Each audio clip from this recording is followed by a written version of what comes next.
शिवराज सिंह चौहान ने मध्य प्रदेश में 170, वसुंधरा राजे ने राजस्थान में 59 और रमन सिंह ने छत्तीसगढ़ में 48 रैलियां की थी। और इसके बावजूद बीजेपी जब भारी भरकम वोटों से जीतती है तो इन सबको सीएम या कोई जिम्मेदारी ना देकर नए चेहरों को इन प्रदेशों का सीएम बना देती है। खास बात यह है कि इन तीनों नेताओं के नाम चौंकाने वाले रहे। मध्य प्रदेश में मोहन यादव और राजस्थान में भजन लाल शर्मा का नाम दूर तक मुख्यमंत्री की रेस में नहीं था। यहां तक कि विधायक दल की बैठक में भी ये दूसरी और तीसरी लाइन में बैठे हुए नजर आए थे। लेकिन जब अचानक घोषणा हुई तो उन्हें खुद सीएम के लिए चुने जाने पर भरोसा नहीं हुआ। पार्टी ने छत्तीसगढ़ में भी नए चेहरे देने की हैट्रिक लगाई है। इन सबके साथ ही बीजेपी ने एक बार फिर साबित कर दिया कि वो अपने किसी भी कार्यकर्ता को आगे बढ़ाने में विश्वास रखती है।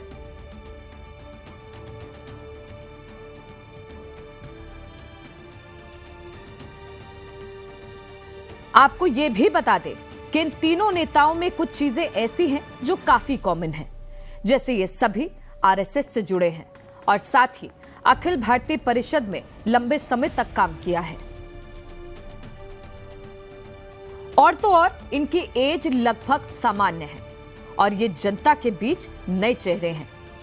और अगर अब बात करें इन सभी के पॉलिटिकल करियर की, तो मध्य प्रदेश के सीएम मोहन यादव अपने कॉलेज के दिनों से ही राजनीति में हैं और साल 1984 में ये अखिल भारतीय विद्यार्थी परिषद उज्जैन के नगर मंत्री हुआ करते थे और 7 साल बाद उसी में राष्ट्रीय मंत्री बन गए थे। और फिर 1993 में आरएसएस में उज्जैन के सहखंड कार्यवाह थे।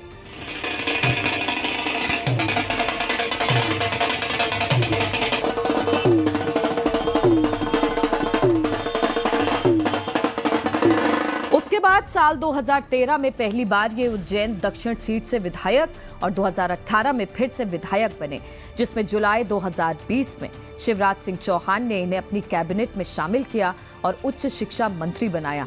लेकिन आज मात्र 3 साल बाद ये शिवराज सिंह की जगह मुख्यमंत्री चुन लिए गए। वहीं राजस्थान के सीएम भजन लाल की बात करें तो ये अब तक लोगों के लिए अनजान थे, लेकिन अब उनका नाम सबकी जुबान पर है। सोचने वाली बात है कि पार्टी का एक साधारण सा कार्यकर्ता जो पिछले 3 दशक से संगठन में सक्रिय था, वो अचानक मुख्यमंत्री की कुर्सी तक पहुंच गया।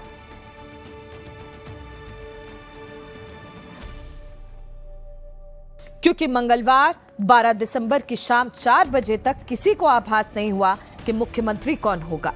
लेकिन शाम 4 बजे के आसपास राजनाथ सिंह ने पूर्व मुख्यमंत्री वसुंधरा राजे को एक पर्ची दी और राजे ने जैसे ही पर्ची खोल करके पढ़ा और भजन लाल शर्मा का नाम पुकारा तो बीजेपी मुख्यालय में सन्नाटा छा गया। हालांकि कुछ देर बाद राजनाथ सिंह बोले कि कोई और नाम हो तो आप सब बताएं, लेकिन ये नाम पीएम मोदी ने खुद तय किया था, तो ऐसे में आपत्ति होने का कोई सवाल ही नहीं था। जिसके बाद सभी विधायकों ने सहमति दी और भजन लाल शर्मा मुख्यमंत्री घोषित कर दिए गए। अब ये उनकी तपस्या का ही परिणाम है कि 20 साल पहले साल 2003 में जिस भजन लाल शर्मा ने राजस्थान में सामाजिक न्याय मंच के बैनर तले नदबई से विधानसभा का चुनाव लड़ा था और 5,969 वोट हासिल किए थे और बाद में बीजेपी में संगठन में काम भी करने लगे और अब इन्हें 20 साल बाद इनकी तपस्या का एक बड़ा इनाम मिला।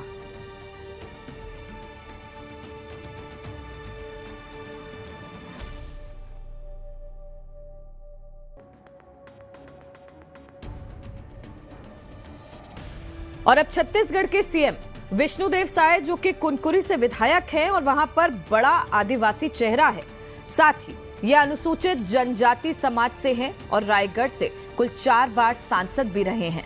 हालांकि मोदी सरकार के पहले कार्यकाल में केंद्र में मंत्री रहने के साथ प्रदेश अध्यक्ष भी रहे हैं, साथ ही 2 बार विधायक भी रहे।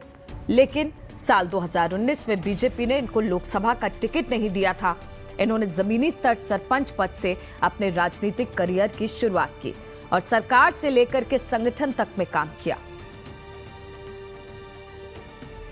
हालांकि इनके दादा 1947 से लेकर के 1952 तक विधायक रहे हैं। साथ ही बड़े पिता भी जनसंघ के समय विधायक रहे। कहा जाता है कि ये केंद्रीय गृह मंत्री अमित शाह के भी करीबी हैं और छवि, अनुभव और स्वभाव के कारण इनका सीएम के चयन में महत्वपूर्ण योगदान रहा। लेकिन यहां सोचने वाली बात यह है कि बीजेपी ने ऐसा क्यों किया, क्योंकि 16.5 साल सीएम रहने वाले शिवराज सिंह चौहान को पार्टी ने मुख्यमंत्री का चेहरा घोषित किए बिना चुनाव लड़वाया और जीत के बाद मोहन यादव को सीएम चुन करके इसने सबको चौंका दिया। बीजेपी ने जहां छत्तीसगढ़ में आदिवासी समाज के विष्णुदेव साय और राजस्थान में भजन लाल को चुना, तो वहीं एमपी में मोहन यादव को सीएम चुनकर एक तीर से कई सारे निशाने साध लिए हैं और इसका असर बिहार और यूपी की ओबीसी राजनीति पर भी पड़ेगा। जहां एक तरफ बिहार के सीएम नीतीश कुमार ने जातीय जनगणना करा करके ओबीसी कार्ड खेला था, सपा प्रमुख अखिलेश यादव भी यूपी में जातीय जनगणना को लेकर के बीजेपी सरकार को घेरते नजर आए थे। ऐसे में बीजेपी ने मोहन यादव को सीएम बना करके अखिलेश और नीतीश को चुनौती दे डाली है।